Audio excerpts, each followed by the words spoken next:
Պարոն Ղևոնդյան, նկատելի է, որ թե հայ-ադրբեջանական հարաբերությունների կարգավորումը, թե հայ-թուրքական հարաբերությունների կարգավորումը ներքաղաքական դաշտում օգտագործվում է 2026 թվականի ընտրություններին ընդառաջ, տարատեսակ շահարկումներ են լինում այս առումով, մեղադրանքներ իշխանությունների հասցեին։ Կուզեի ձեր դիտարկումները լսել, թե այս հայտարարությունները ինչքանով կարող են աշխատող լինել, ընդհանրապես տեխնոլոգիական առումով ինչքանով կարող է 26-ի ընտրությունների հարցում նշանակություն ունենալ։ Ոչ միայն ձեր նշածը, ընդհանուր առմամբ փորձ է կատարում ամեն ինչ օգտագործել 2026 թվականի ընտրություններին ընդառաջ, ընդ որում եւ իշխանությունների եւ ընդդիմությունների կողմից,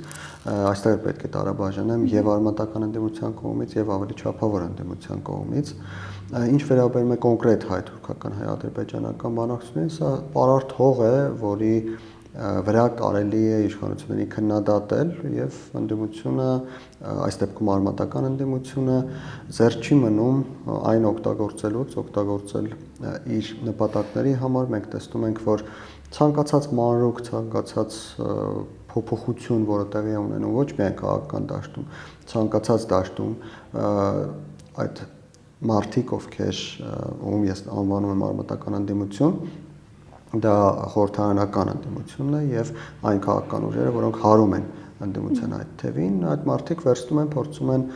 փաթեթավորել եւ օգտագործել իշխանությունների դեմ, առավել եւս հայ-թուրքական եւ հայ-ադրբեջանական փոխհարաբերությունների պես բարդ, պես բազմամակարդակ գործընթացները շատ հեշտ է օգտագործել իշխանությունների դեմ եւ օգտագործել հասարակությունում որոշակի տրամադրություններ գեներացնելու համար։ Տեխնոլոգիական առումով ես նշեմ, որ այստեղ նույնիսկ այդպես շատ գիտելիքներ ունենալ պետք չէ, ընդհանրապես պետք է օգտագործել հասարակության հուզական ֆոնը եւ դա շատ լավ կիրառվում է։ Սերժ Սարգսյանը ցիցեռնակաբերդում նշեց, որ 2026-ին ընդառաջել նաեւ հնարավորություններ կան իշխանություն փոխելու համար, թե ընտրությունների միջոցով, թե փողոցային պայքար եւ այլն։ Ձեր կարծիքով այսօր այդ ռեսուրսը ունի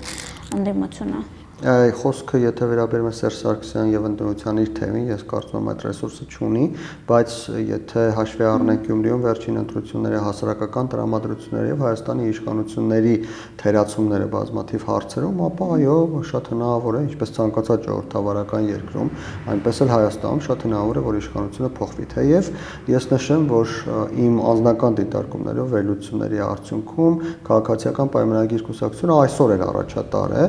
եւ սոցիալական հարցումներն էլ որոշակի, որոնք իրականացնում են, ցույց են տալիս, որ քաղաքացիական պայմանագիրը առաջատար է եւ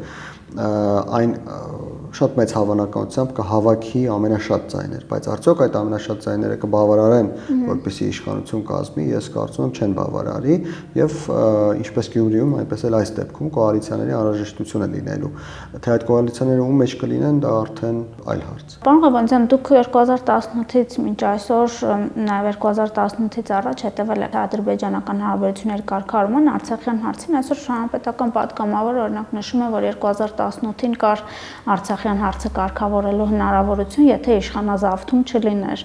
Ձեր կարծիքով այն ժամանակ եղել է ընդհանրապես այդպիսի հնարավորություն, թե ոչ, եւ արդյոք Նիկոլ Փաշինյանի օրինակ գալով է, որ մենք ունեցանք այդ պատերազմը։ Արցախի խնդիրը լուծելու, հայանպաստ լուծելու հնարավորությունը Հայաստանը կորցրել է 1994 թվականի մայիսի 12-ին, երբ առանց որևէ երաշխիքի կամ առանց որևէ բան ստանալու դիմացի կողմից Հայաստանը համաձայնեց զինադադար հայտարարել։ Ես կարծում եմ դա ռազմավարական սխալ է եղել, դա առաջին նախագահի ռազմավարական սխալն է եղել եւ այդ սխալի հետևանքները մենք կրում ենք մինչեւ այսօր, այնպես որ խոսել այն մասին, թե ինչ որ մի ժամանակ եղել է Արցախի խնդիրը հայանպաստ լուծելու հնարավորություն, կարծում եմ ընդհանրապես դա մանիպուլյացիա է, սկսած առաջին նախագահի կառավարման ժամանակ փուլային փաթեթային տարբերակներից մինչև Քիվեստ, Կազան եւ այլն, բոլոր տարբերակների դեպքում բոլոր այն հատվածներում, որտեղ Հայաստանը ինչ-որ մի բան ստանալու էր, Ադրբեջանը չէր համաձայնելու։ Եվ փաստերը դա ապացուցում են, տեսեք, Քիվեստում փաստացի կար համաձայնություն, բայց Ադրբեջանը վերջին պահին չհամաձայնեց։ Կազանում կար համաձայնություն, Ադրբեջանը վերջին պահին չհամաձայնեց։ Եվ նույնիսկ ես գտնում եմ, որ սուտ են այն պնդումները, թե Լևոն Տեր-Պետրոսյանը հրաժարական տվեց, որովհետև եթե նա մնար, պիտի այդ փուլային լուծմանը գնանք եւ այլն, այդտեղ էլ Ադրբեջանը վերջին պահին չէր համաձայնելու, ուղղակի Հայաստանը կամ Արցախը շատ ավելի շուտ չհամաձայնեցին, այսպես ասենք, ինչու որովհետև Ադրբեջանը երբևէ չի բավարարվել ոչ մի բանով, եթե ոչ ամբողջով, եւ ի վերջո հիմա այլևս Արցախի խնդիրը լուծել է այնպես, ինչպես իրեն պետք է, ամբողջը ստացել է։ Ինչ պետք է մենք անեինք, որ չենք արել, այսպեսի հարց կարող է առաջանալ, մենք պետք է, եթե արդեն փաստ էր 94 թվականի մայիսի 12-ը, եթե արդեն զինադադարը հաստատվել էր, մենք պետք է պատրաստվեինք հաջորդ պատերազմին առաջին իսկ օրից, հենց 94 թվականի մայիսի 12-ից, ինչը չենք արել։ Եվ դրա արդյունքներն էլ հիմա քաղում ենք։ Իսկ խոսել այն մասին, թե իշխանությունը փոխվեց, 98-ին փոխվեց, հետո 2008-ի մարտի 1 եղավ, չգիտեմ, հոկտեմբերի 27 եղավ, կամ 2018-ին մենք գիտենք Թավշյա հեղափոխություն եղավ եւ դա Արցախի խնդրի վրա ազդեց, ես կարծում եմ ակնհայտ մանիպուլյացիա է դա։ Արցախի խնդրի վրա ազդել է մեկ բան, մեր ամենաթողությունը Հայաստանի Հանրապետության պատերազմի չպատրաստվելը։ Դա եղել է նաև նախկինների օրոք նկատի ունեք, ոչ միայն այս իշխանությունների։ Դա եղել է բոլոր իշխանությունների օրոք, բոլոր իշխանությունները չեն հասկացել, որ մենք գնում ենք դեպի պատերազմ։ Ես ինքս էլ չեմ հասկացել, ես նշեմ, որ առաջին անգամ դրա մասին հանրային խոսել եմ 2019 թվականի աշնանը, երբ արդեն մի քանի այլ փորձագետներ եւս խոսում էին, բայց մինչ այդ շատերը չեն հասկացել։ Այսինքն ուզում եմ հասկանալ, որ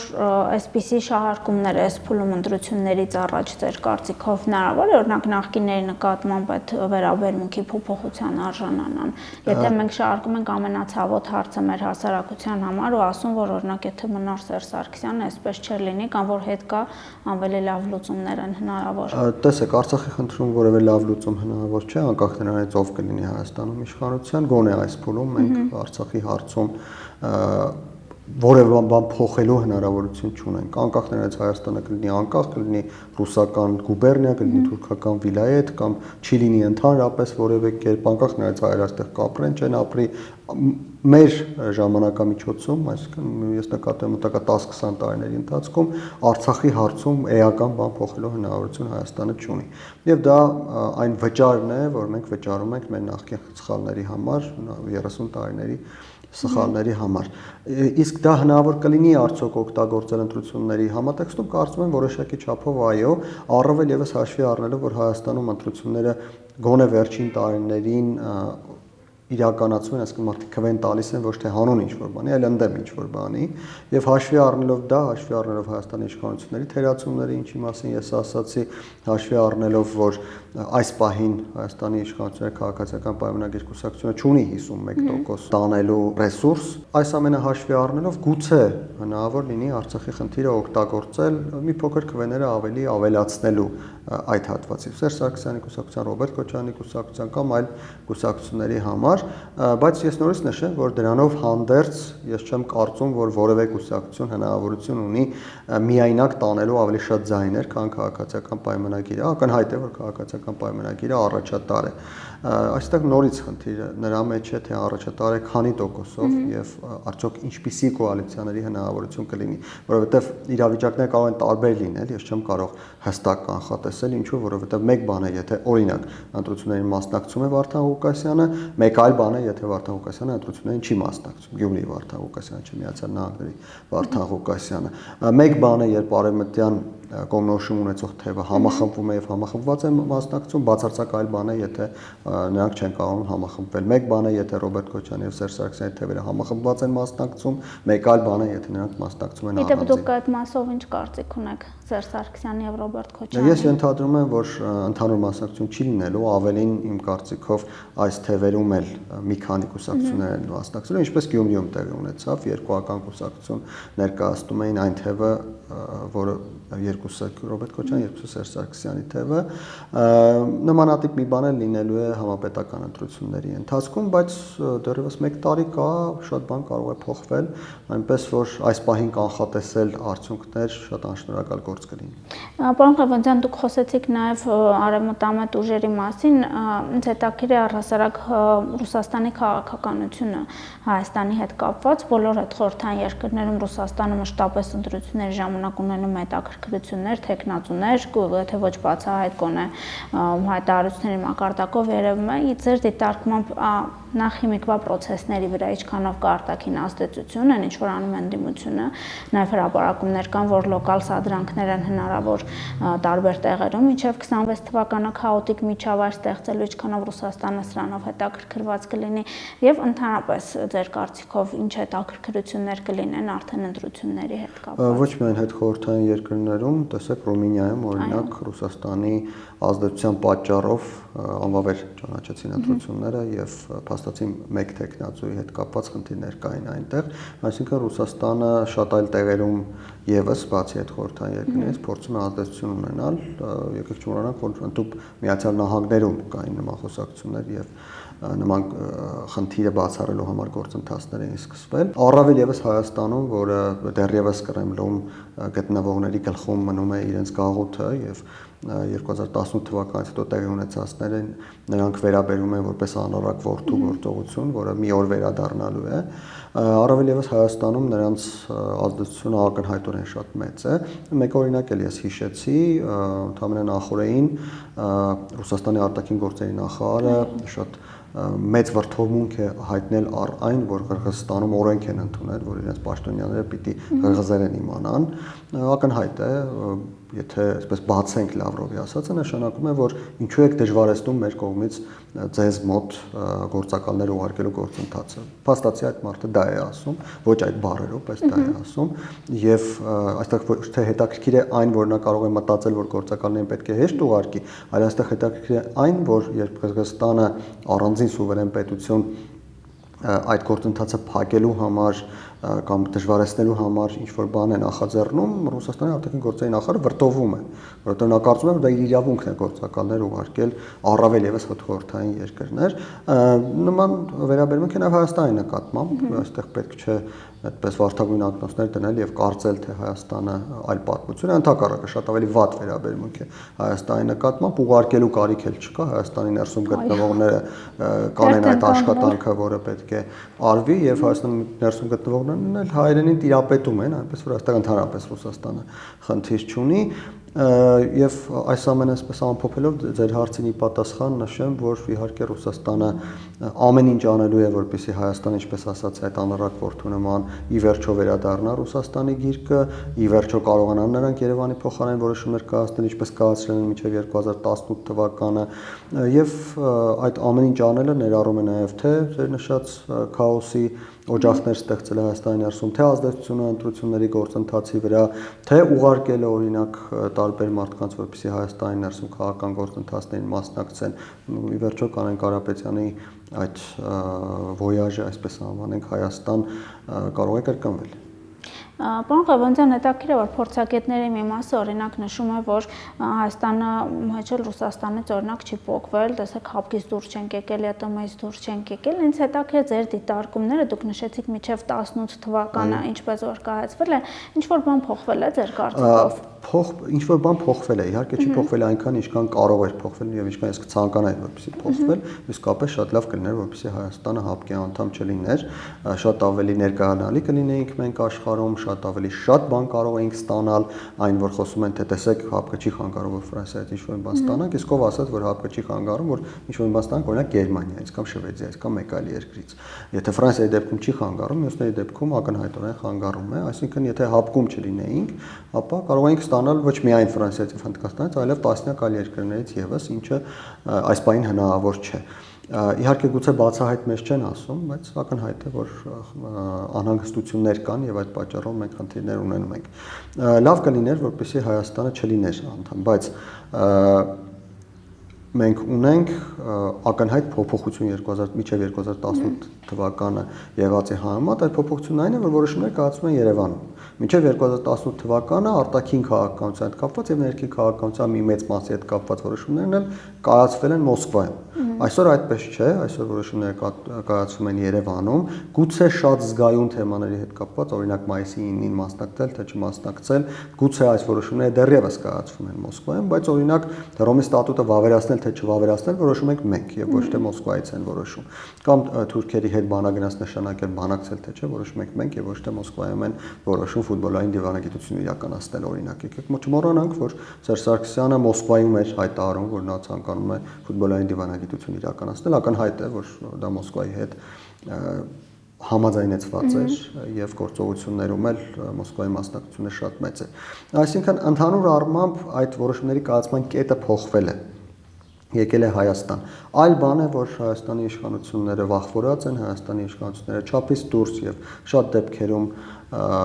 անտեղի զգուշավոր են եւ դրա արդյունքում մենք չենք ստանում այն մեծ ծավալը հնարավորությունների, որը կարող ենք ստանալ շատ ավելի դանդաղ, շատ ավելի քիչ, շատ ավելի ճիշտ է ժողովուրդը ասում է թող կատ-կատ կա, անընդհատ կա, բայց կատ-կատով հնարավոր չի պետություն զարգացնել, պետությունը առաջ տանել։ Այո, վերջին հարցը 26-ի ընտրությունների վրա հասարակության տեսանկյունից ի՞նչն ավելի շատ ազդեցություն կունենա, օրինակ, որ այս 1 տարվա ընթացքում իշխանությունների ներքին բարեփոխումները շեշտադրում անեն ներքին բարեփոխումների վրա, թե օրինակ խաղաղության պայմանագրի կնքում հնարավոր հայ-թուրքական հարաբերությունների կարգավորում, սահմանի բացում եւ այլն, ի՞նչն է ավելի շատ մեր հասարակությանը հուզում։ Տեսեք, եթե դիտարկենք իշխանությունների տեսակետից, ապա իշխանությունները պարտավոր են եւ այն անել, եւ այն անել, հենց դրա համար իրենք իշխանություն են, ներքին քաղաքականությունում բազմաթիվ, երևի որտեղ որ կպնում ենք, այնտեղ բարեփոխումներ կամ լճացել են, կամ ընդհանրապես բարեփոխումներ չկան, բազմաթիվ գործողություններ իշխանությունները թերի են կատարել կամ ընդհանրապես չեն կատարել, կամ սկսել են եւ փչացրել են, այսպես, եթե շատ ավելի անկեղծ լինենք։ Ինչ վերաբերում է արտաքին քաղաքականությանը, ապա այստեղ ինչ որ կետերում կանգնած ենք, առաջին հերթին իհարկե հայ-թուրքական սահմանի բացման հարցում, հետո Ադրբեջանի հետ խաղաղության պայմանագրի հարցում, նույն խնդիրը Ադրբեջանի հետ մյուս երկու ուղղություններում սահմանագծում եւ սահմանազատում եւ ենթակառուցվածքների ապաշրջափակում, եթե հնարավոր լինի այս հարցերում առաջընթաց ունենալ, դա իհարկե ազդեցություն կունենա հասարակության կարգին։ Իսկ դրական տեսանկյունից, թե այդ ընդդիմությունը կփորձի սա ներկայացնել վատ տեսանկյունից, որովհետեւ ցանկացած քայլ բանակցությունների առումով հայ-թուրքականի ներկայացումը դավաճան կապիտուլյան տևստեղ։ Արմատական ընդդիմությունը կփորձի դա անել, բայց եկեք չմոռանանք, որ կա ընդդիմության մեկ այլ թև եւ այդ մյուս թևը շատ դեպքերում համաձայն է իշխանությունների եւ առած արտաքին քաղաքականության հետ, այնպես որ չեմ կարծում, որ դա էական բացասական ազդեցություն կարողանա ունենալ, կամ եթե վերցնենք փորձենք համեմատել դրական եւ բացասական ազդեցությունները, ես կարծում եմ, որ դրական ազդեցությունը լինելու է ակնհայտորեն ավելի, եթե օրինակ հայ-թուրքական սահմանը մինչ այդ բացվի, գոնե երրորդ երկրների քաղաքացիների եւ դիվանագետների համար, թեև ես կարծում եմ, որ եթե գոնե ինչ-որ մեկի համար բացվի, ապա գործընթացը շատ արագ է առաջ գնալու եւ մենք շատ արագ այլ արդյունքներ եւս ունենալու ենք, բայց մյուս կողմից մեր նշած ընդդիմությունը, մեր նշած արտաքին քաղաքական ուժերը նույն Ռուսաստանը քնած չեն եւ նրանք էլ են գործողություններ իրականացնելու, այնպես որ մեզ շատ հետաքրքիր 1 տարի է սպասվում։ Շնորհակալություն։ Չմոռանաք հավանել տեսանյութը եւ բաժանորդագրվել Civic AM-ի YouTube-յան էջին։